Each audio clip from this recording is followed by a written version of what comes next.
There is a boundary around everything you have ever seen in space, and it is not a wall, not an edge, and not the end of the universe. It is simply the limit of how far light has had time to reach us since the cosmos began. Beyond that limit may lie vastly more galaxies, more matter, perhaps an endless continuation of the same cosmic web, or something stranger still. And right now, we cannot look directly at any of it. That matters because when people say the universe is huge, they usually mean the part we can observe. But the observable universe and the whole universe are not the same thing. And by the end of this, you will understand exactly why that difference exists, what may lie beyond our horizon, what science can honestly say about it, and why the answer is both more satisfying and more unsettling than science fiction usually admits. And if you genuinely enjoy this kind of deep space journey, take a moment to like the video and subscribe. It really helps this channel keep making careful, cinematic astronomy stories like this one. And in the comments, tell me where you are watching from, and answer this. If you could instantly see beyond the cosmic horizon for just 1 minute, would you want to know what is there, or would you rather keep the mystery? Now, let us step out to the farthest limit of sight. Imagine shrinking every city, ocean, mountain, star, and galaxy into a single map of expanding space, and then traveling outward until even the oldest light begins to fail. Somewhere in that darkness, the universe stops being visible, while almost certainly continuing on. What exactly is hidden past that line? Is there more of the same universe stretching on for distances so large that human language barely holds together? Could space loop back on itself? Could the cosmos be infinite? And how can science talk seriously about regions no telescope will ever photograph? To answer that, we need to begin with a distinction so important that without it, the entire subject becomes a tangle of confusion. The observable universe is not a statement about what exists. It is a statement about what we can, in principle, receive information from. The universe has a finite age, about 13.8 billion years. Light does not arrive instantly. It travels at a fixed speed through space. So if a region of space is so far away that its light has not had enough time to reach Earth since the beginning of the cosmos, then that region is unobservable to us, at least for now. That sounds simple at first. The universe is 13.8 billion years old, so you might expect the observable universe to have a radius of 13.8 billion light-years. But the actual radius is far larger, about 46 billion light-years. The diameter is about 93 billion light-years. That is where the first real surprise enters.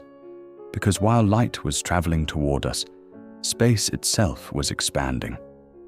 The galaxies that emitted that ancient light were much closer when the light began its journey.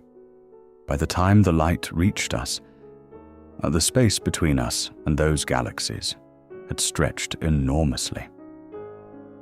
This is one of the places where people often picture an explosion into empty space, as if the universe began as a fireball expanding outward into a pre-existing void. That picture is intuitive, and it is wrong. The Big Bang was not matter exploding into emptiness from one location.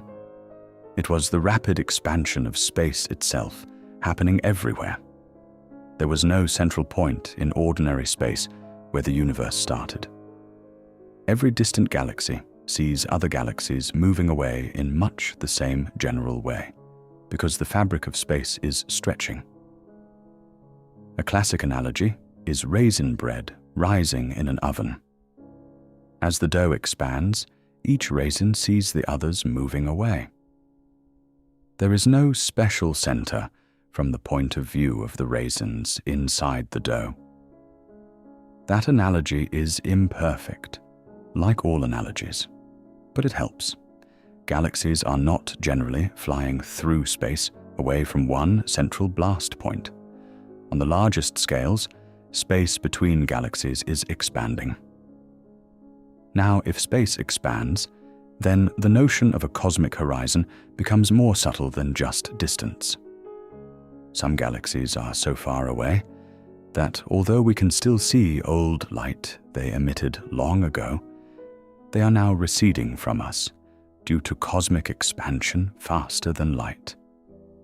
That sentence sounds like a direct violation of relativity, but it is not.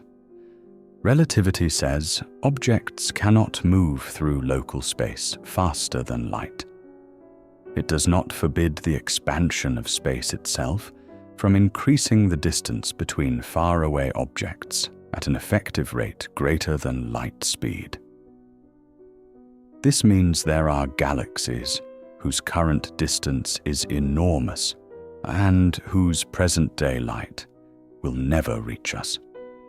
We can see them as they were in their younger state, because the light they already emitted had a chance to begin traveling before the intervening space stretched too much. But there comes a point where the horizon closes. Future messages from them will never arrive. In a very real sense, parts of the universe are fading out of causal contact with us forever. Already, the story is stranger than it first appeared. The observable universe is not a static sphere with a hard shell. It is a time-dependent limit shaped by the age of the universe, the speed of light, and the history of cosmic expansion. And when we ask what lies beyond it, we are not asking what is beyond the edge of everything. We are asking what lies beyond our present ability to receive information. So, what is the most conservative answer? Most likely, more universe. That may sound almost disappointing for about half a second, until you realize what it means. More universe means more galaxies, more dark matter halos, more stars forming and dying, more black holes feeding, more collisions, more supernovae, more planets, more emptiness, more cosmic filaments stretching across unimaginable distances. The cosmic web we map within our horizon, with galaxies gathering into clusters and superclusters along vast strands surrounding enormous voids, likely does not simply stop because our view stops. The simplest expectation, based on everything we know, is that it continues. To understand why, think about the large-scale universe we observe. When astronomers map huge regions of space, they do not find a luely ordered arrangement centered on us. They find patterns that, on smaller large scales, look clumpy and web-like, but on the very largest scales appear statistically homogeneous and isotropic. Homogeneous means the universe is roughly the same in its overall makeup from place to place when averaged over great enough distances. Isotropic means it looks roughly the same in every direction. These are not exact perfection statements. They are statistical descriptions, and they are foundational to modern cosmology. This assumption, often called the cosmological principle, is not just philosophical convenience. It is supported by observations. The cosmic microwave background, the afterglow of the early universe, appears astonishingly uniform across the sky, with tiny temperature variations at the level needed to seed later structure. Large galaxy surveys also support the idea that beyond local clumps, the universe does not seem to privilege one location over another. If the observable part looks like a fair sample of a larger whole, then the natural inference is that beyond the horizon, the universe continues in broadly similar fashion. Not identical in the details, of course. The exact arrangement of galaxies and clusters would differ, just as different patches of ocean have different waves. But the same physical laws, the same general ingredients, and the same large-scale character would likely persist beyond what we can see. That is the baseline answer. It is also, in its own way, overwhelming, because if the universe beyond the observable horizon continues for even a modest multiple of our visible region, then the total cosmos becomes staggeringly larger than the already inconceivable 93 billion light-year-wide observable sphere.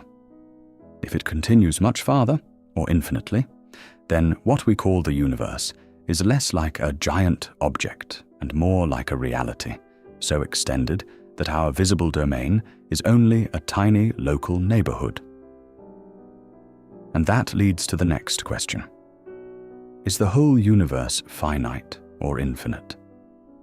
Here science becomes careful, because the honest answer is that we do not know. We can measure the geometry of the observable universe very well, and those measurements suggest that space is very close to flat on large scales. In everyday language, flat does not mean two-dimensional like paper. It means the geometry of space follows the familiar rules of Euclid to a very good approximation over huge distances. Parallel lines stay parallel. The angles of a giant triangle add up to about 180 degrees. Again, this is a simplified picture, but it captures the idea. Why does flatness matter?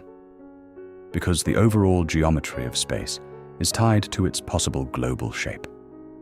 A positively curved universe would be analogous, loosely, to the two-dimensional surface of a sphere.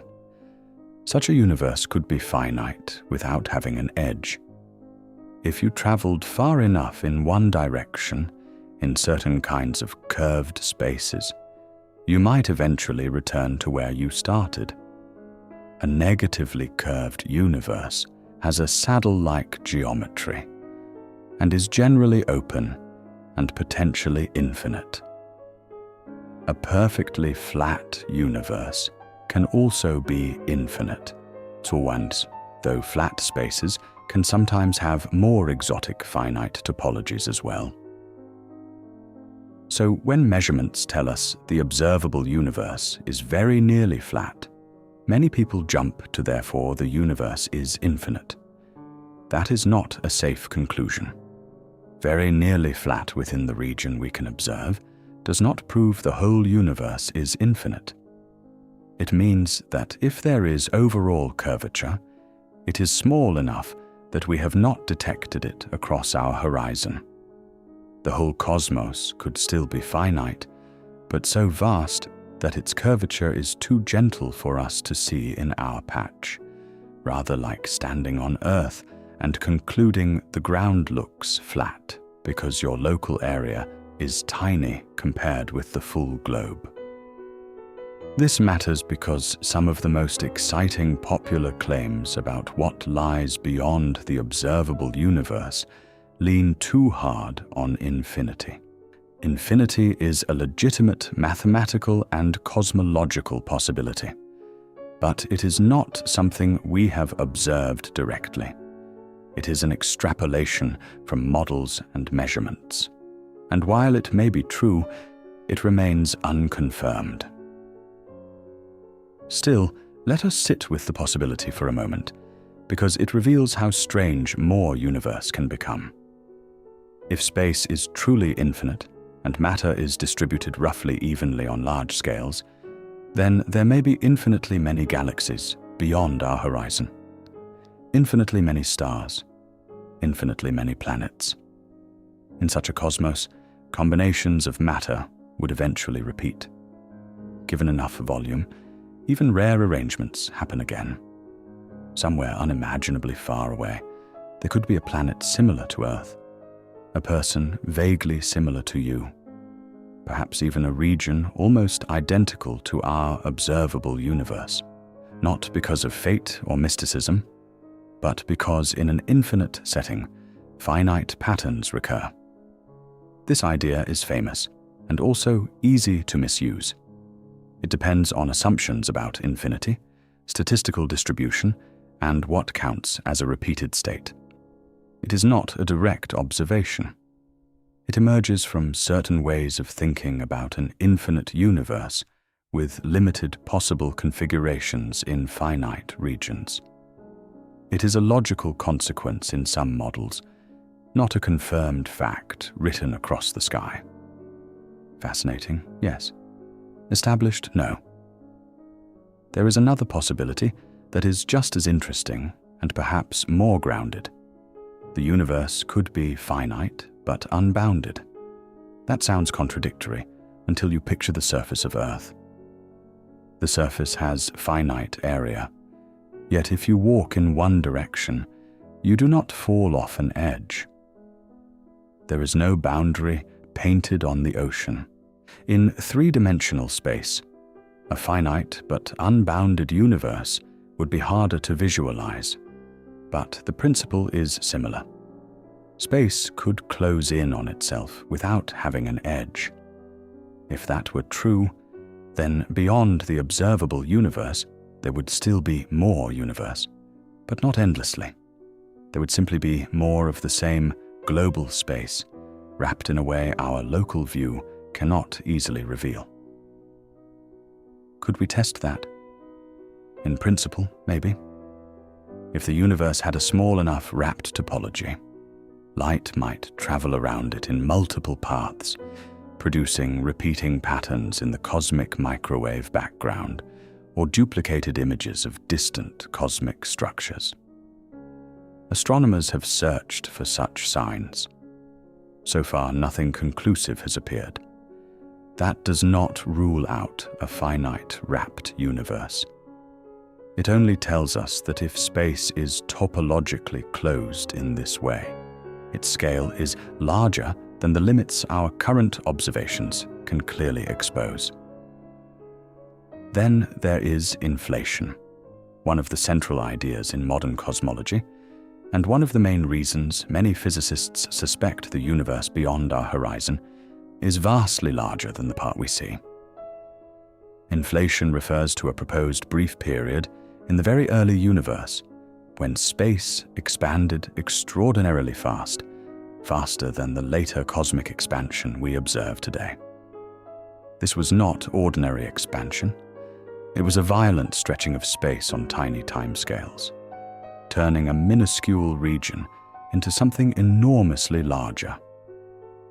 Inflation was originally introduced to explain several puzzling features of the universe, including why it appears so flat, and why distant regions have such similar properties, despite seeming too far apart to have exchanged signals in the ordinary Big Bang picture.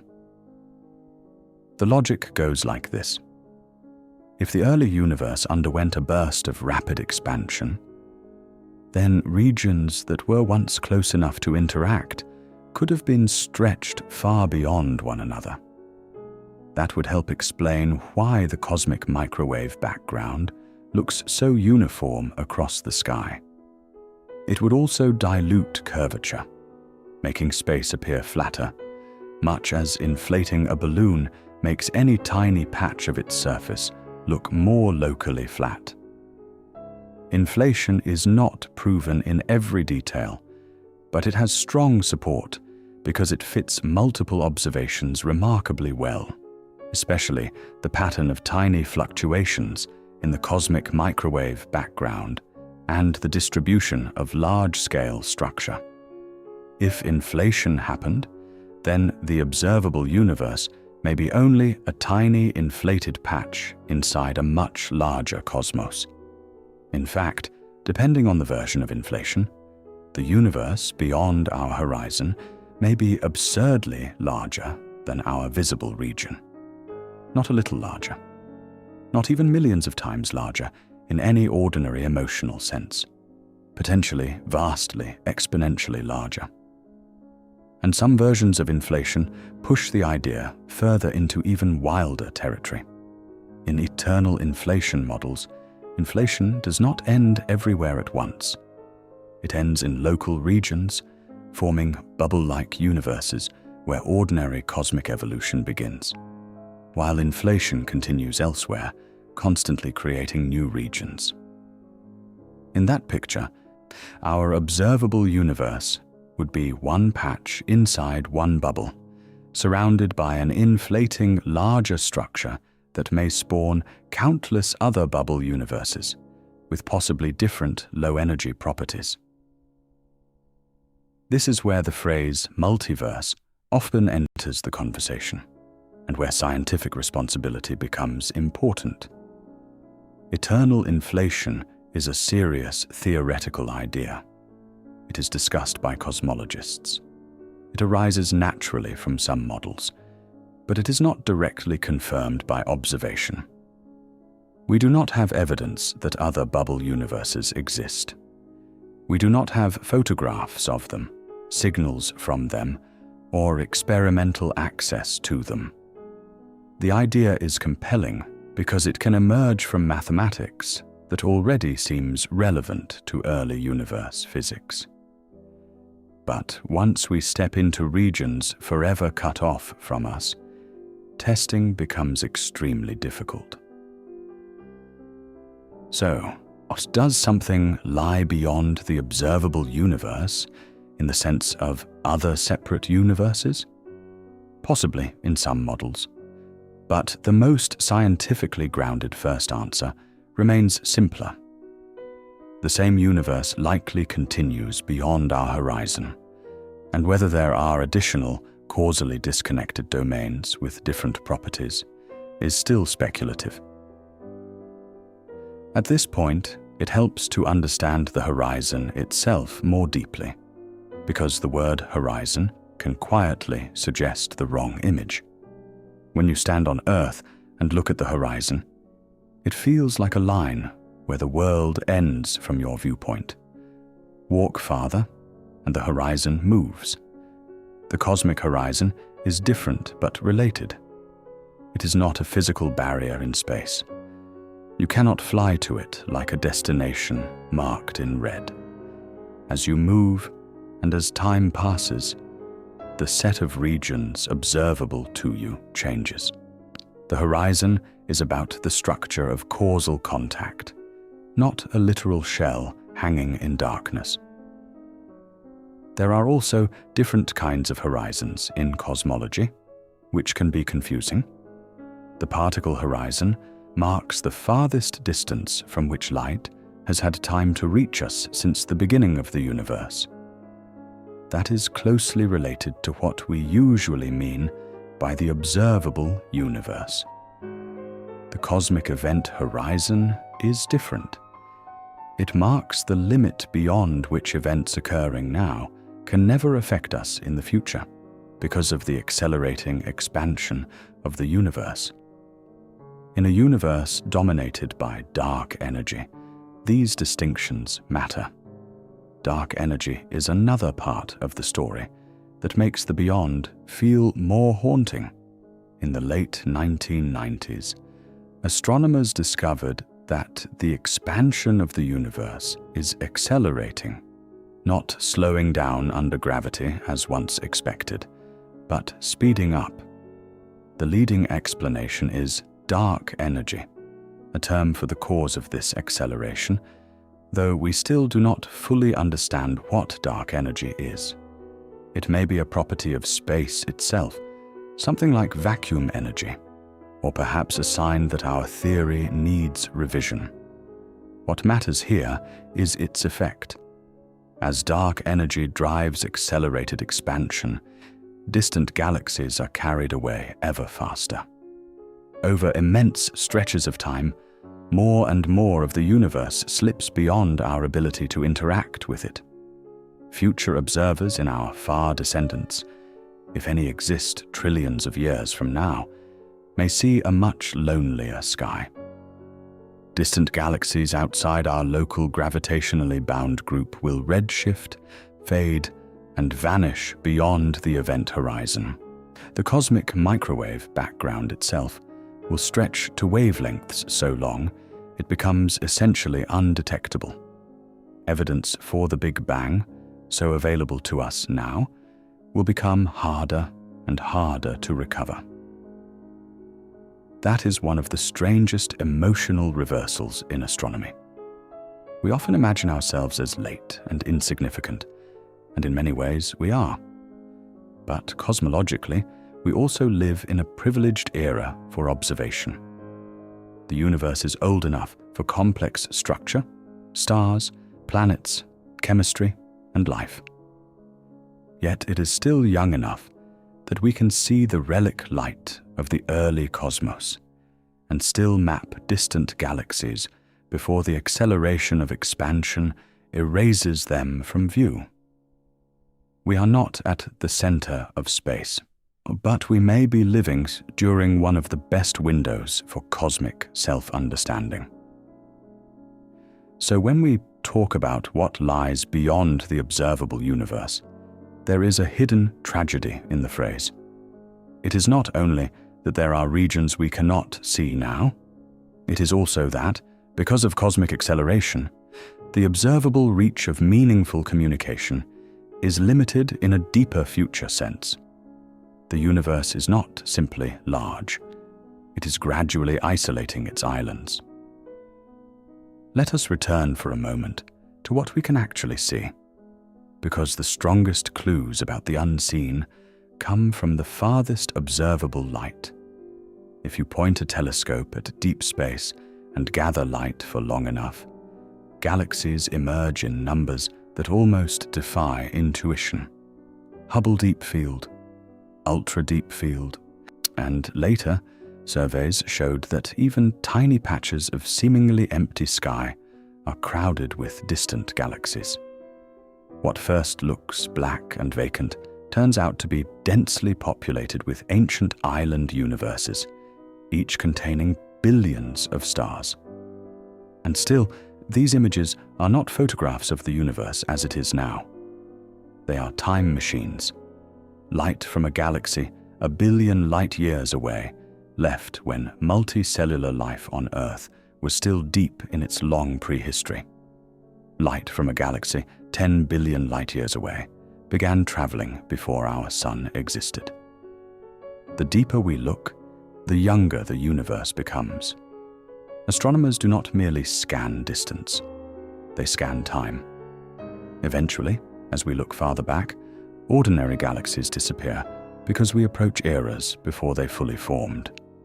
Then we come to a still earlier boundary, the cosmic microwave background.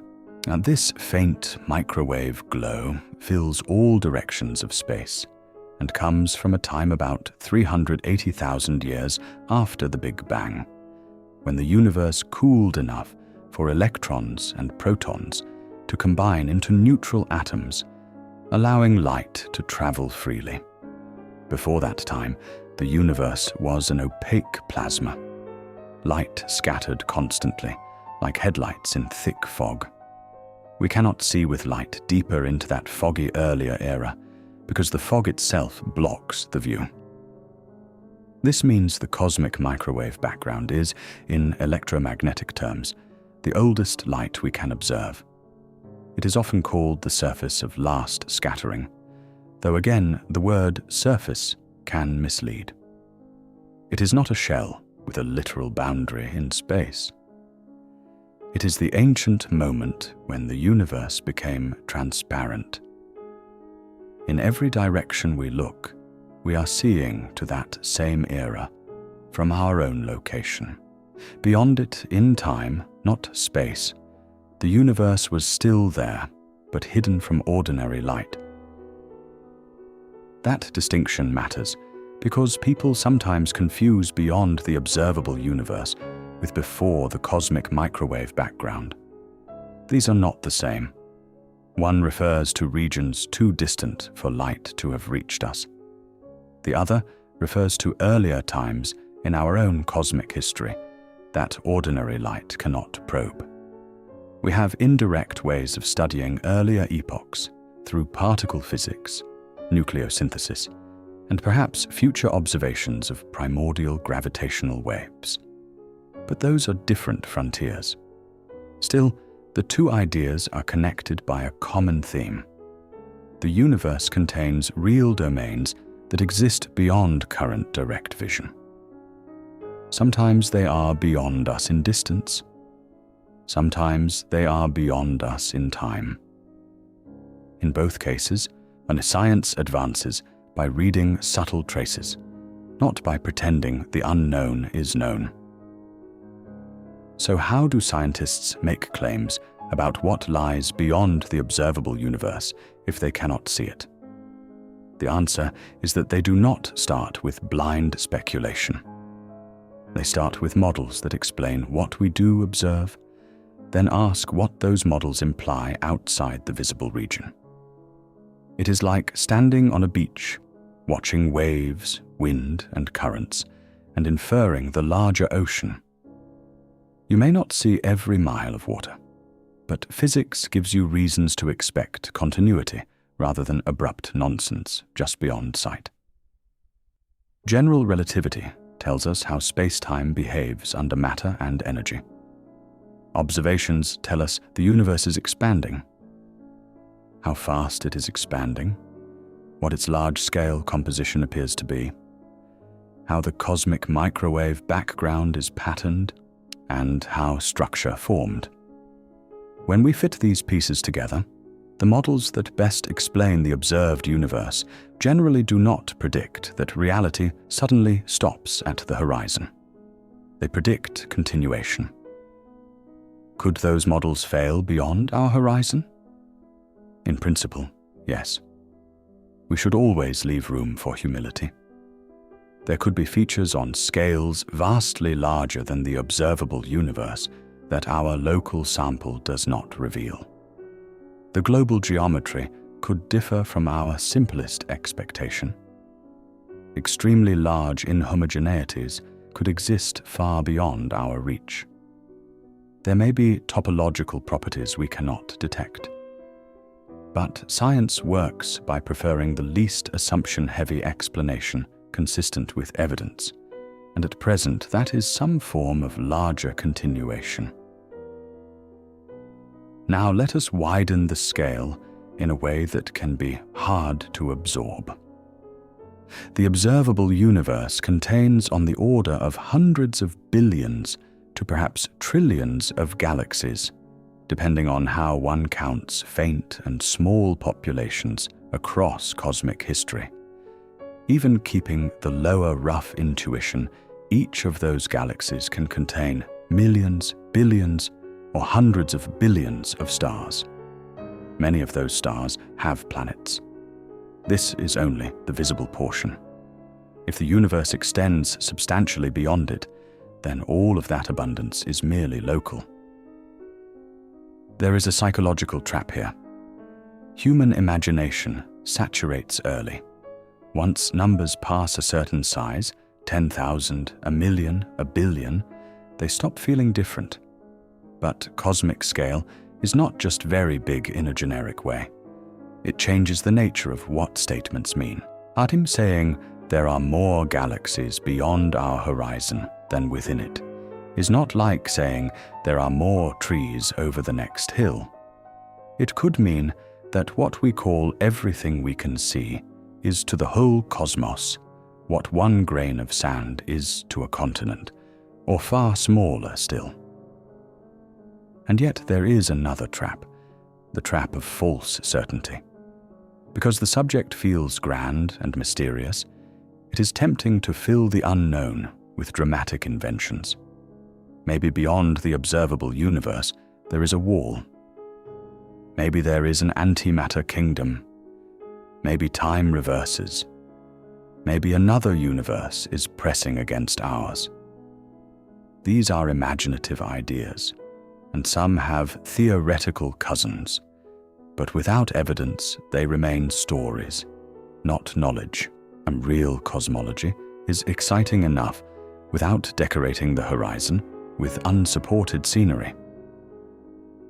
Let us talk about one of the most persistent popular images: the edge of the universe. People naturally want to know what happens if you keep going. Do you hit something? Do you emerge into a larger emptiness? Is there a border between existence and non-existence?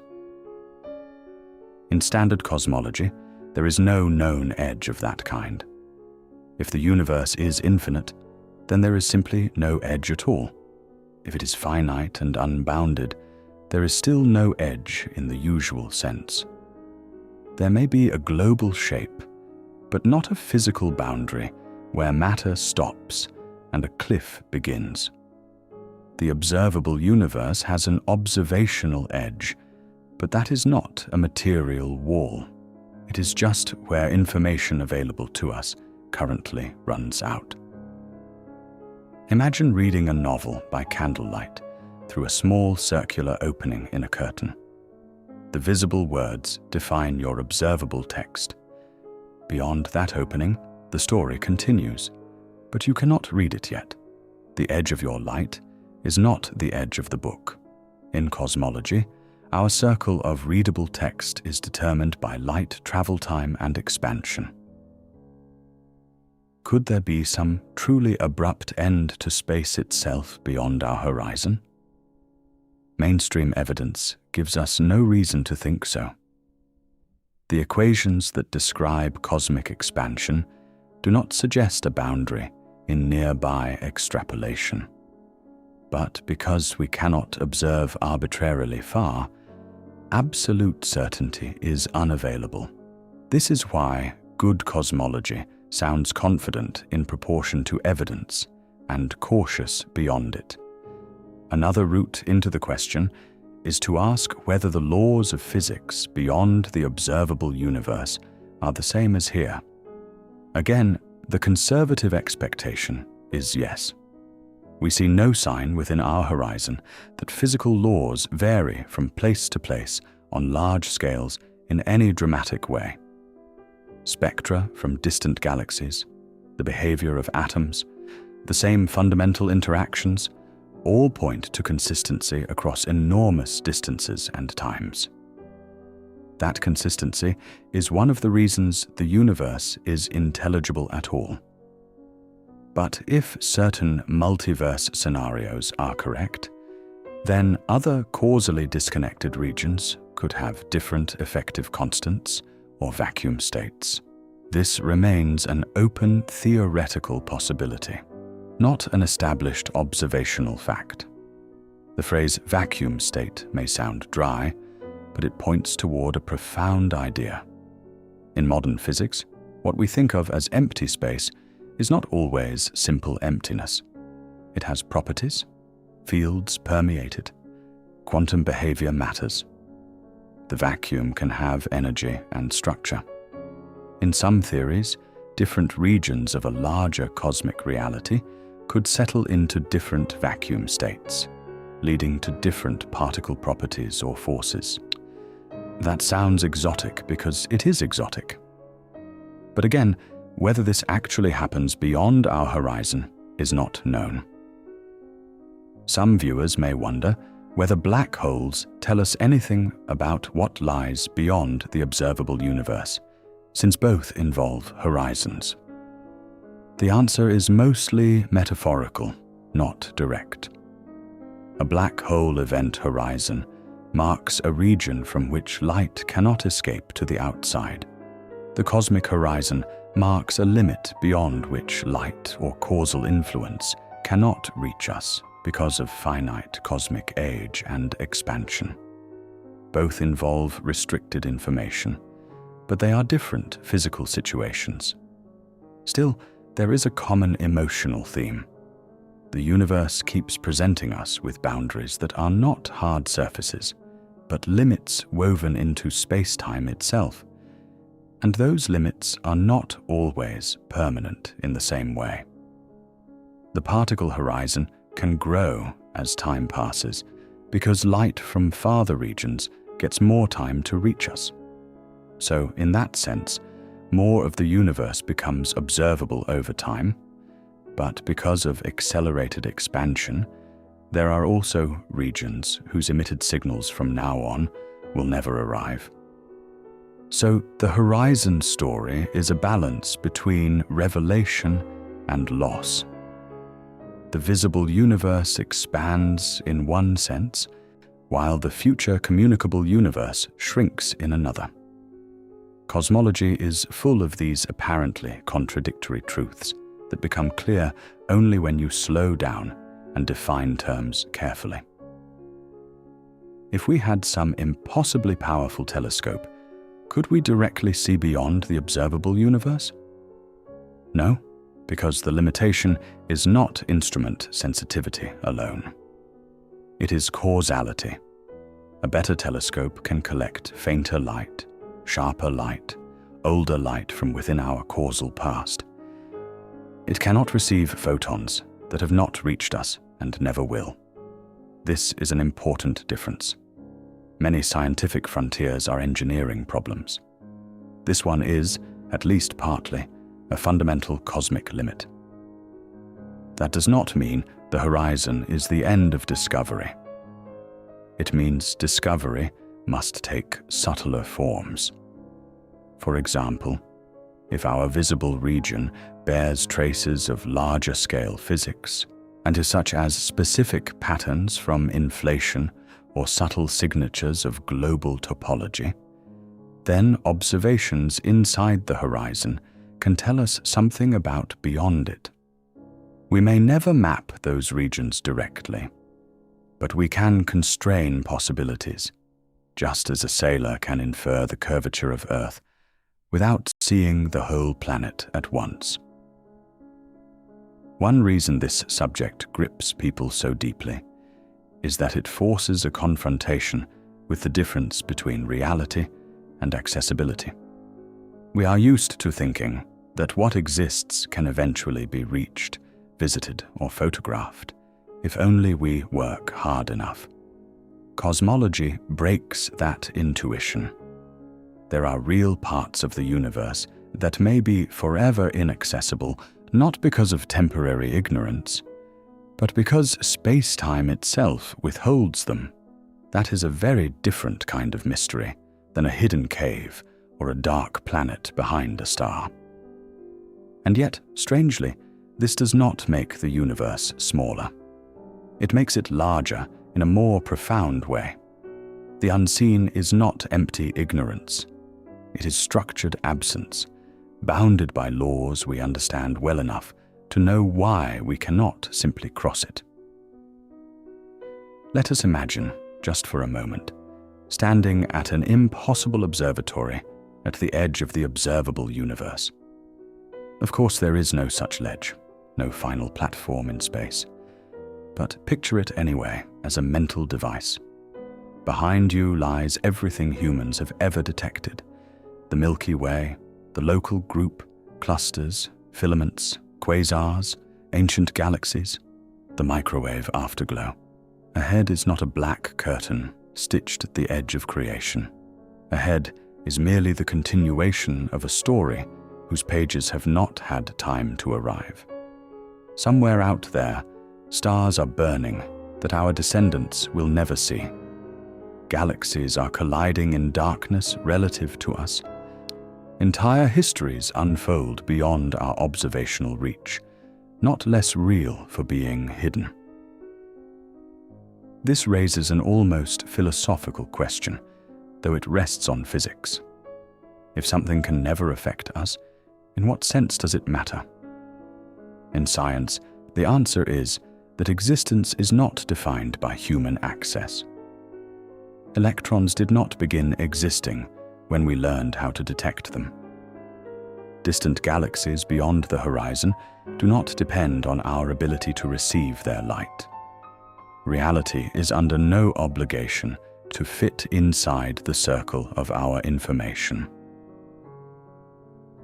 That said, science also distinguishes between what likely exists and what can be tested. This is where cosmology becomes intellectually disciplined. It does not say we cannot see beyond, therefore anything goes. It says we cannot see beyond, so we must infer carefully from the best supported models and remain honest about uncertainty. That discipline is why cosmology, despite dealing with the vastest imaginable subject, remains a science rather than a mythology. There are efforts to push this boundary of inference further. Cosmologists study the statistics of primordial fluctuations imprinted on the cosmic microwave background. They search for non-random patterns that might hint at pre-inflation features or unusual topology. They refine measurements of the curvature of space, the properties of dark energy, the Hubble expansion rate, and the distribution of matter. They use galaxy clustering, gravitational lensing, baryon acoustic oscillations, supernovae, and more. Each measurement is like pressing your ear against the wall of the visible cosmos and trying to hear the shape of the larger house. Sometimes the house answers with more riddles. The Hubble tension, for example, the current disagreement between some early universe and late universe measurements of the expansion rate, may turn out to be an observational or modeling issue, or it may point to missing physics. Most likely, it will not rewrite the existence of the observable horizon itself, but it reminds us that even within the visible universe, cosmology is not finished. The map is good, not complete. Quantum gravity adds another layer of uncertainty. Our best description of gravity at large scales is general relativity. Our best description of microscopic physics is quantum field theory. Unifying these in the extreme conditions of the earliest universe remains an open problem. Since the deepest foundations of inflation and the origin of the cosmos may involve quantum gravity, some of our largest extrapolations beyond the observable universe sit on theories still under construction. That does not make them meaningless. It simply means the final story may differ in important ways from today's leading models. There is also a temptation to ask what lies outside the universe altogether, as if the whole universe were a bubble floating in a larger emptiness. Sometimes that is a meaningful question in specific theoretical frameworks. Sometimes it is a category mistake. If the universe includes all of space-time, then asking what is outside it may be like asking what is north of the North Pole. Drum, the words suggest a location where the framework no longer applies. In certain multiverse theories, there can be a larger structure containing many universe-like regions. But in ordinary cosmology, beyond the observable universe still means beyond our visible part of this universe, not outside existence itself. This distinction is easy to lose because language evolved for forests, weather, hunting, villages, roads, and eventually cities and machines, not for 46 billion light-year horizons and curved space-time. We use words like beyond, edge, outside, center, shape, and beginning, and each carries instincts from everyday life that can quietly mislead us. Good cosmology is partly the art of retraining those instincts. For example, the beginning of the universe does not necessarily mean a beginning in space from which matter rushed outward. It refers to a hot, dense, early state of the entire observable cosmos. Beyond does not necessarily mean farther into a pre-existing void. Edge does not mean a boundary wall. Flat does not mean paper thin. Expansion does not mean galaxies exploding through static emptiness. These corrections are not pedantic. They are the path from confusion to actual wonder. Because actual wonder is better than the fake kind. The fake kind says, nobody knows, so imagine anything. The real kind says, we know enough to see where the mystery truly is. And in this case, the true mystery is astonishing. We live inside a finite bubble of accessible information carved out of a probably much larger reality. That bubble is defined by light travel time, shaped by expansion, tinted by ancient plasma, and slowly isolated by dark energy. Within it, there are perhaps trillions of galaxies. Beyond it, likely more. How much more? What global shape? Whether infinite, whether wrapped, whether part of a wider inflating structure, remains one of the biggest open questions in science. If the universe is infinite, then the observable universe is not just a small part. It is an infinitesimal part in a literal mathematical sense. If the universe is finite, but much larger than what we can see, then our visible cosmos is still just a local patch. If eternal inflation is right, then our observable domain may be one habitable eddy inside a much vaster and more complex cosmic process. Every serious answer either preserves or deepens the vastness. There is something almost biological about this pattern in human knowledge. We begin by thinking our home is the center. Then we learn it is a region on a planet, then a planet around a star, then a star in a galaxy, then a galaxy among many, then a visible universe among what may be vastly more. Each step removes us from centrality, but it also places us inside a richer structure. The cost is certainty. The reward is depth. And still, despite all this scale, the question remains intensely human. What lies beyond the observable universe is really a question about limits. The limit of sight, the limit of travel, the limit of theory, the limit of what a local species made of atoms can infer about the totality that produced it. It is one of the rare scientific questions that carries both hard mathematics and a genuine emotional charge, because it asks us to face a universe that is not just bigger than us, but bigger than access itself. There is a quiet elegance in that. The cosmos did not arrange itself to be fully inspectable. It gives us clues, not possession.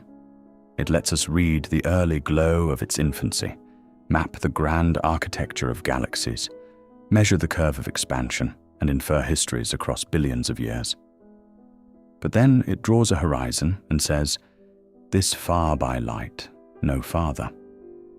Beyond that, reason must continue where vision ends. And reason has taken us far. It tells us that the matter in our bodies was forged in stars. It tells us the galaxies are moving apart because space expands. It tells us the oldest light is not coming from the edge of creation, but from a young, transparent universe. It tells us that our cosmic horizon is not a border in space, but a boundary of information. And from all of that, it tells us something beautifully restrained and incredibly powerful about what lies beyond. Probably not nothing, not an edge, not the end, but more reality. More reality may not sound dramatic at first, but think about what it contains. More nights under stars no eye here will ever watch. More worlds frozen under red dwarfs. More galaxies lit by suns already dead by our calendar. More supermassive black holes swallowing matter in silence. More hydrogen clouds waiting to collapse. More voids deeper than imagination. More structure, more emptiness, more time, more lost histories, more futures. The universe does not become less astonishing because it continues past our vision. It becomes almost unbearably rich. And there is one more twist. Even the phrase beyond the observable universe is centered on us. Another civilization in a galaxy, unimaginably far away, would have its own observable universe, centered on its own position, with a different horizon, cutting through space in a different way. Much of what is beyond our observable universe could be inside theirs, and much of what is inside ours could be beyond theirs. The total cosmos, whatever its full extent, is not organized around one privileged observer. Every observer rides inside a personal sphere of possible information, like a lantern moving through fog. That image, I think, captures the emotional truth of cosmology better than the idea of an edge. We are not standing at the center of a finished map. We are traveling through an expanding darkness with a sphere of ancient light around us. As our instruments improve, the lantern brightens within its lawful limits. But no lantern becomes the whole night. This is why the question remains so compelling, even when the answer is cautious. What lies beyond the observable universe? Most likely, a great deal more universe. Perhaps unimaginably more, perhaps infinitely more. Perhaps regions shaped by the same laws we know. Perhaps in some theories, domains with different properties. But whatever the final answer turns out to be, the most important shift is this. The observable universe is not the universe itself. It is our horizon, our currently accessible chapter of a larger cosmic story. That realization changes how you look at the night sky. The stars above stop being the ceiling of reality and become local lights inside a much deeper architecture. The black between galaxies stops looking empty and starts feeling like a medium of hidden scale. Even the most distant images from our telescopes become less like final destinations and more like shoreline views of a larger sea. And maybe that is the wider meaning of the whole subject. Human beings evolved to survive on one small world under one thin atmosphere. Yet we learned to detect a microwave whisper from the early universe and infer that what we can see is only a portion of what exists. That is an extraordinary kind of knowledge. Not complete knowledge, not triumphant knowledge, but disciplined, fragile, hard-won understanding that reaches far beyond instinct. We cannot step outside the cosmos and inspect it from above. We can only think from within. And still, from within, we have discovered that the visible is not the whole. There is humility in that, but also a kind of grandeur. Our limitations are real. Light speed is real. Horizons are real. Uncertainty is real.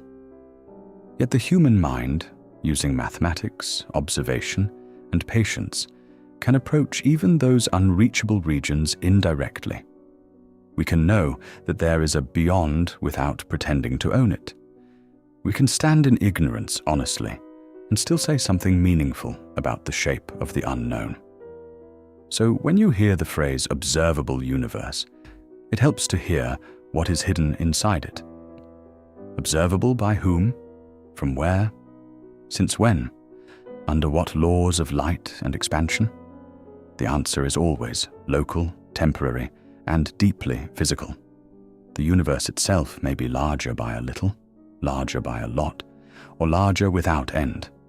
But our slice of it, however enormous it feels to us, is still a horizon, not a totality.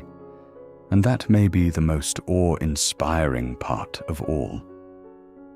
Not simply that there is more beyond our sight, But that reality seems built in such a way that horizons are inevitable. The universe is not a museum arranged for perfect viewing. It is a living space-time with history, motion, and limits. It reveals enough to ignite wonder, enough to reward investigation, enough to show us that the darkness past the farthest light is not empty of meaning. It is simply farther than information has traveled. So the next time you picture the edge of the universe, do not picture a wall. Picture a frontier of ancient light. Picture photons spending 13.8 billion years crossing expanding space just to arrive at a telescope mirror on a small planet around an ordinary star. Picture a horizon not where reality stops, but where our current conversation with reality falls silent. And beyond that silence, almost certainly, the universe goes on. Thank you for being here, and for taking this journey all the way to the horizon with me.